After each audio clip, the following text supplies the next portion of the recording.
любовь того стоит. Отчаянная блондинка.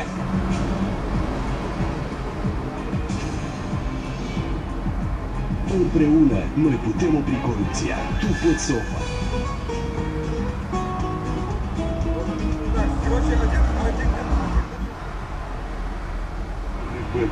Изгой среди своих.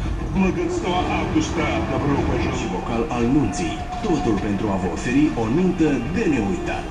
Telefon de contact 069 65 45 44. Сотни людей нашли помощь в прошлом году.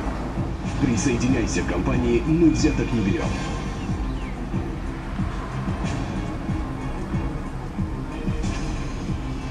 Вместе ты можешь это сделать. Originală Double Swing System permite concomitent demonstrarea imaginii vii și valorilor clasice. Posibilitatea schimbării teritoriului de dislocare a TV-carului asigură cuprindere largă a auditoriului și cele mai bune locuri de transmisie. Tehnologiile inovaționale au permis obținerea prețului scăzut la publicitate și transmiterea doar în prime time. С ней бывает непросто, но иногда любовь того стоит. Отчаянная блондинка Элиша Кадберг в романтической комедии «Дрянная девчонка» с 15 августа в кинотеатре «Патрия» Рыжкановка. Любовь – это порыв.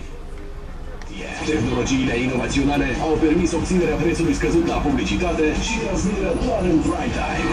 Swing System permite concomitent demonstrarea imaginii vii și valorilor clasice.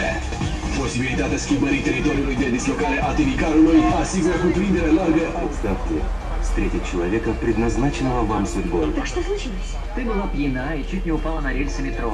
Но я оттащил тебя в последний момент. Ты назвала меня милой. Она так красива, талантлива и совершенно безумна. С ней бывает непросто, но иногда любовь того